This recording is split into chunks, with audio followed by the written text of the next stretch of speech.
Yes, we come again to alert our people about the things coming at them, the things some of which they think they know, but which they really do not know. The campaigns are heating up. There's the PDP, there's the APC, there's the Labour Party. Let's limit ourselves to those three for the purpose of the important thing we need to know now, whether it is election that will solve the problems that are coming at us, the invasion that is now, becoming more rampant, the Fulani invasion. We recall that we had talked about plans A, B, and C of the invading Fulani led by our own president and commander-in-chief, a Fulani man. The conquest that the Fulani is driving at in order to reestablish ownership and control over the territorial space the world calls Nigeria. In the face of the defeat of the Constitution 1999, that was the title deed, that is still the title deed, by which they exercise control over the entire sovereign space. Now, we've arrived at the juncture where Ninas need to tell everybody, especially those who are building their hope around one or the other of these three campaigns. Why does Ninas say that we must shut down the journey to the election? Why does Ninas say nothing will improve except this constitution goes down? Why does Ninas say it is this constitution that empowers the murderous invaders against the indigenous peoples? It is in that light that we want to bring out these three. We want to zoom in on each of these three campaigns to explain to us why none of them is going to take us to anything, any safe destination. We're not talking about even progress, because as long as that constitution is in place, there's no progress that can be made. We can only deteriorate. If we look back at 1999, we will see that we've been deteriorating progressively.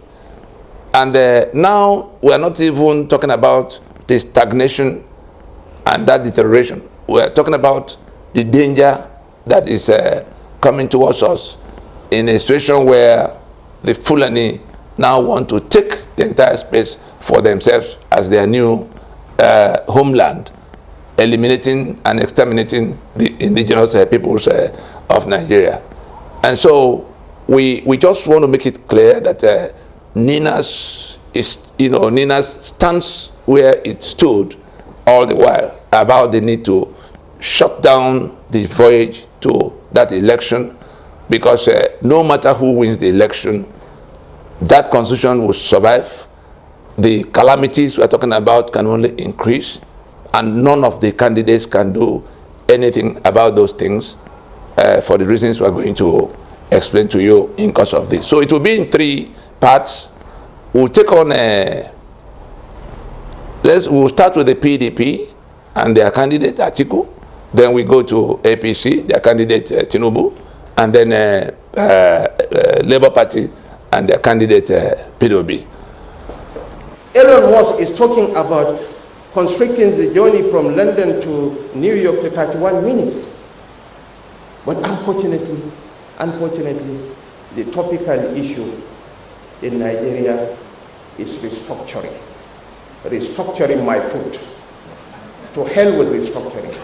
Let's improve on the quality of governance. Let's work for the people. Let's invest in education. Let's create jobs. All this madness will evaporate. Now to the APC and their candidate Bola Ahmed Tinubu. For the same consideration, we proceed to this election. Tinubu wins. What are we to expect concerning the source of the problem that has brought Nigeria to this sorry state? whether it's the insecurity or the corruption or the decayed infrastructure or the hopelessness or the poverty that has brought Nigeria to the the global capital for poverty status. What are we to expect from Tinubu or APC winning the election that will solve these problems? Again, Ninas is saying nothing will change. APC will not rework this unitary constitution. As for the candidate, Tinubu, who emerged as governor of Lagos from the Nadeko process, and then from that time, of course, he got involved with Pronaco when he thought, it was just a building of political family. But as we finished from Pronaco in 2006, it became clear to him it wasn't going to be so, especially when Yar'Adua emerged president, by which time we had reached the the conclusion of the Pronaco process, producing draft constitution that could have taken Nigeria back to being a federal union one more time.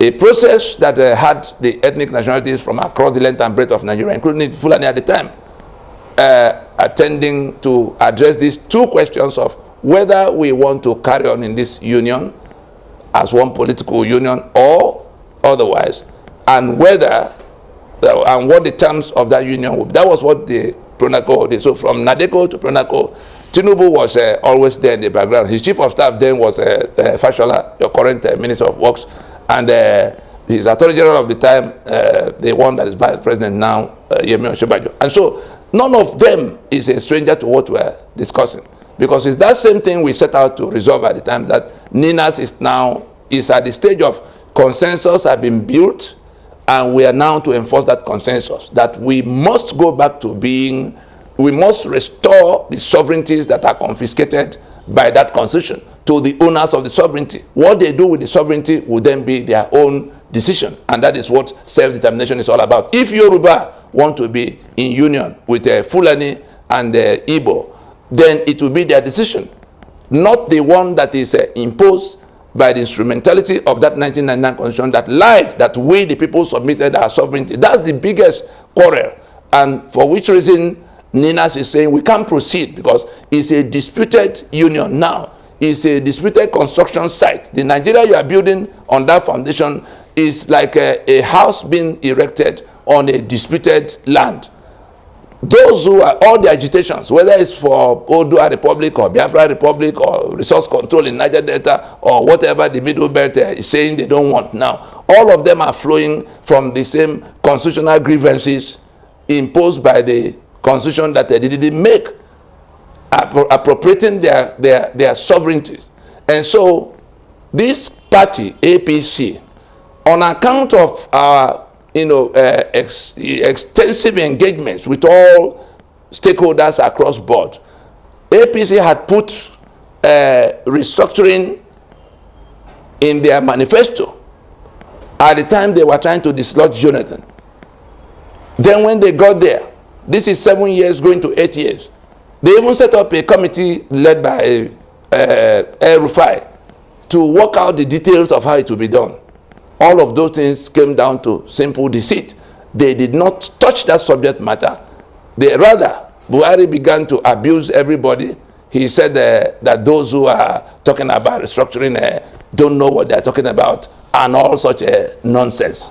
Eventually, APC did it. The APC that was more or less Tinubu's brainchild had been in power for close to 8 years, and that subject matter was thrown overboard. That constitution that everybody is rejecting, everybody has repudiated, is still in place. And so, what will change if we proceed to election and APC wins that election? Especially when Tinubu, in searching for a running mate, we don't want to get involved in the menial talk about Muslim ticket. The individual that Tinubu had selected as his running mate, Shetima, what's the name again? The running mate. We know his complicity, his complicity in the terror we are witnessing today, the Chibok girls saga, and all of what is in the public domain. But more importantly, on the subject of what will happen with constitutional arrangement, the fellow just been nominated as a running mate on the APC ticket has already come to the public place to insult those who are talking about constitutional reconstruction. He said they don't know what it is. He said they are talking nonsense. That is a Shetima. And so we were hoping that Tinubu will rebuke or disown that position in 24 hours. 1 day, 1 week, 2 weeks. Therefore, since it's a joint ticket, because whoever is nominated as vice president could become president even from the first day. If after the election something happens that the president cannot proceed, the man who won the election with him will become president. If after 1 week of being president something goes wrong, the man who is vice president will become president. So the Shetima that is saying that those who are talking about restructuring are out of their minds. He actually abused everybody. And Tinubu is standing with that decision. Combined with what he had done since after Nadeko on this subject matter, I can tell you, Ninas can tell you authoritatively that if APC wins this election, if all of us proceed without interrogation to another round of national election in 2023 on the basis of the 1999 constitution, if APC perchance happens to win, that constitution stays, and all of what you lament about will only increase. Like we tried to warn in 2015 that election was not the way to go to solve this problem. Nobody listened. We went to election. Buhari happened.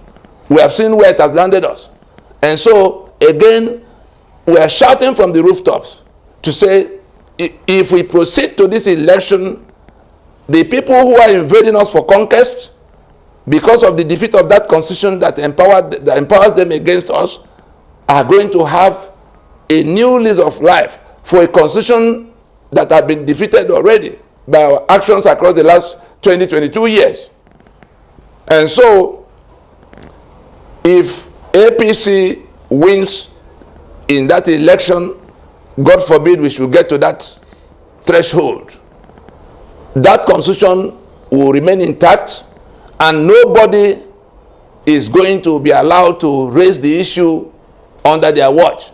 Let nobody, that means your sovereignty that is hijacked and confiscated by that constitution will remain where it is. You are going to be in Nigeria, in the Nigeria defined by that constitution.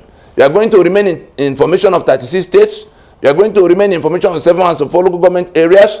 You are going to remain with 68 items of exclusive list that shackle you and seize your assets and make it impossible for you to do anything for yourself.